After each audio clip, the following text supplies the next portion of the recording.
Hi, my name's Phil. I like talking about politics, and in this video, I like to reflect upon a headline proclaiming that soaring prices are coming as a shock for millions.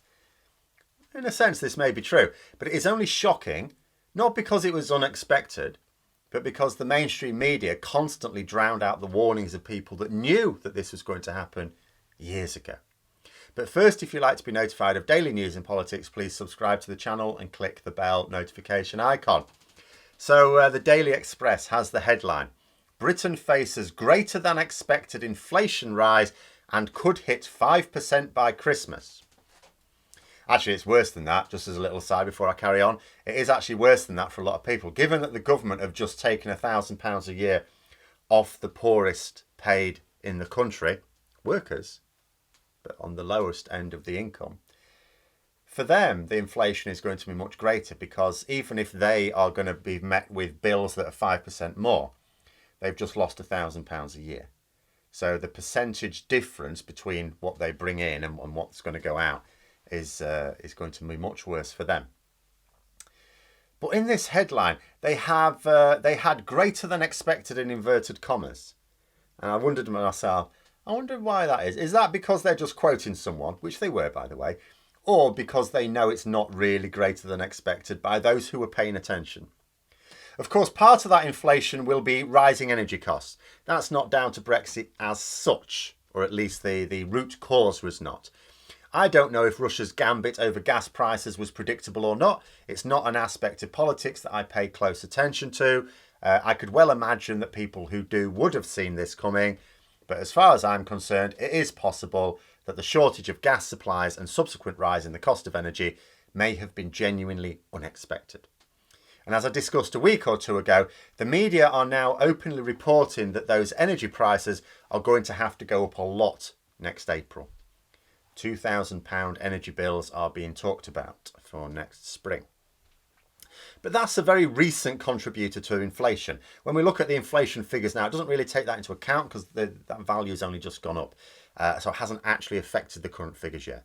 Obviously it will. It will now be affecting the value of inflation, of course, by the end of the year, of course. But what has been driving inflation up over the last year has been the rising cost of food. This is a direct result of the reduced availability due to a shortage of workers in food production, food processing and food distribution, as well as to account for the increased cost to retain the few workers that do exist at each stage of the food supply chain. In other words, we have less choice, but we have to pay more for the privilege. The same Express front page article says that 10% of businesses have had to put up their prices. This is just the start. See, you can look at the situation we're in now and think, wow, Brexit hit pretty hard after all, didn't it? In a sense, yes, it did. But from another angle, it was still softened by circumstances. At the end of last year, British businesses stockpiled like you wouldn't believe, because they either knew that Brexit was going to be a nightmare, or they didn't know how bad it was going to be and didn't really want to be the first to find out. Combined with the lower demand for a lot of essentials due to the lockdown that didn't really end until the end of spring, things looked like they were coping better than they were. You know, those informed on what was happening to our supply chain knew what was coming. I would do videos and some people go, you're just sore, it's all going swimmingly. Because the ordinary member of the public wouldn't see it. Or even the deliberately misinformed government minister. You know, they had no idea. Then the lockdown eased. Our pre-Brexit stockpiles were running out, but demand was starting to increase. Hospitality started to open up, but the usual supply lines weren't there.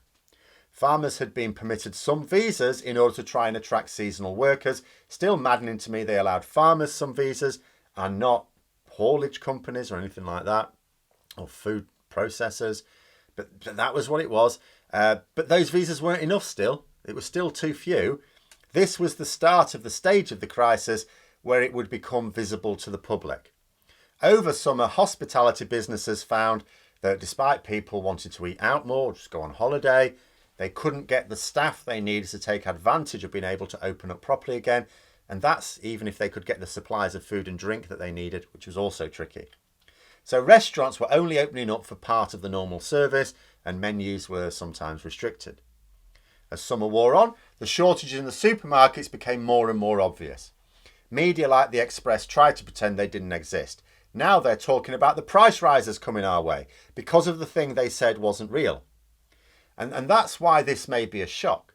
Not because it would be to a population that was suitably informed by the press, but because the press suppressed that information. What I'm trying to do here is not repeat the events of recent history that we all know, but point out how this has been building in an entirely predictable way, and how much of the media have tried to hide it from public view until it was impossible to do so. That's why it's a shock. And even once it's impossible to do so, they still attempted to muddy the waters by blaming spurious factors for the problems. But they're still doing it, or not doing it, depending on how you want to phrase it. You know, I can't remember, it may have actually been Boris Johnson, but certainly some government minister earlier this week claimed, may not have been Boris Johnson, but a government minister claimed earlier this week that the problems, the consequences of lorry driver shortages, the empty shelves and so on, were also happening in European countries as well, like outside of Britain. They weren't called out on it either. Again, the media allowing these narratives to bleed through to the public. And the thing is, we're not at rock bottom yet. Like I said, we actually got off lightly with Brexit this year, relatively speaking. Half the year in lockdown helped stretch our resources. And because none of the contributing problems have been dealt with, next year we're looking at an even worse situation. People will be imagining, well, you know, the government will sort these problems out next year. No, they're not even claiming to be sorting them out. They're not even saying... Normally Boris Johnson's really quick with, oh yes, of course we've got a plan. Oh, he has a plan for everything. Never works. But he's got a plan for everything, apparently. Can we see it? No, it's all in here, all in here. Right? They're not even claiming on this occasion to be solving the problem. They don't think it's their problem to solve. And let's consider what's still to come. So we know that energy prices will basically have doubled by April compared to where we were before Brexit. We know that food prices have already gone up a lot, and more are set to go up over the next few months as well. Never mind Christmas shortages. We're set for food shortages in general for the long term. It's now, you know, there was someone on Twitter a week or two ago now saying they'd gone to a supermarket. They showed a picture of gaps on the shelves and says, this isn't normal. And someone else said, it is now. That is now normal. Despite the focus from government and in the media, lorry driving remains an unappealing profession. The EU has recently been tackling some of the problems with the industry, improving pay and working conditions. In Britain, pay has been artificially improved due to a shortage of drivers. But it's artificial. So if we ever got to the point where we had enough lorry drivers, it would suddenly come straight back down again. But nothing has been done to improve working conditions at all. In fact, the government have acted to make them worse. By changing the rules to make drivers drive for longer without rests, that just makes the job less appealing. You know, fancy coming up with the concept, oh, shall I go and train to be a lorry driver? Even if someone else will pay for you, if you find a company that will pay for you, as long as you sign on for so many years, and you think, oh yeah, no, I could do that. And you look at it and then you think to yourself, if I have an accident, I could end up in prison. I'm not going to be able to see my friends and family for days at a time. I'm going to be tired all the time. It's hard, grueling work. We're coming up to winter. It's going to be quite nasty. You know, and this is why I've seen haulage companies who are training drivers saying that they're taking so many on, and within a couple of weeks, several of them have left the course. Because once they've seen what it involves, no thank you. You know, if they have to try and do any sort of international travel, they're going to be stuck in Kent without adequate facilities. That's not just money loss when the wheels aren't moving. It's where it's a hassle to even have a piss. You know, the government issued 5,000 visas for HGV drivers, has got 127. To follow on from what I was confused about the other day, seems to be that 27 tanker drivers out of the 300 we needed, and then 100 other HGV drivers. So that's less than 3% of what the government wanted. Of course, that's not a shock either. The industry said that driving in Britain was unappealing for EU drivers, and that the short-term nature of the visas would be especially off-putting. The haulage industry had asked for visas for a couple of years, I think. But the bottom line is that the visas aren't going to get us the drivers we need. Even 5,000 wasn't enough, but 127 is nothing to stem the tide.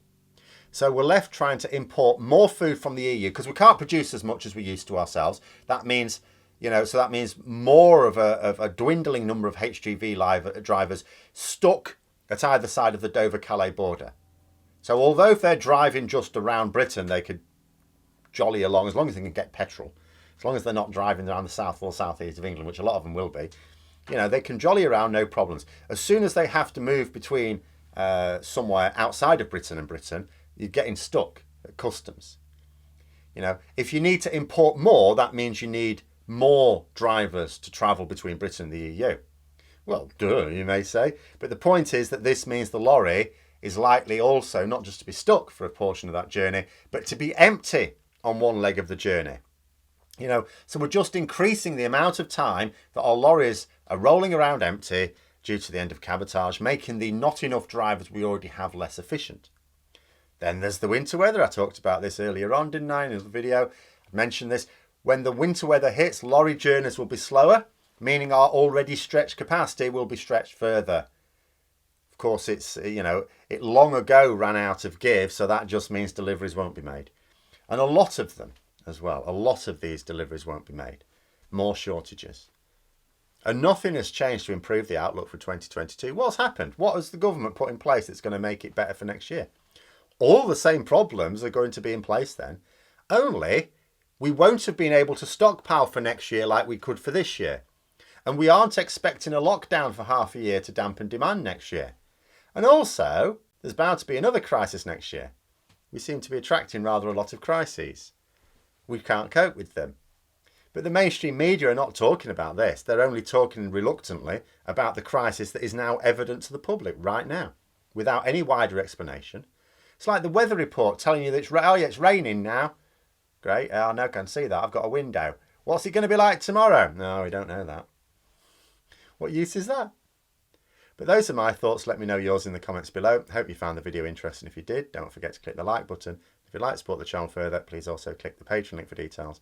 And until next time, I'll see you later.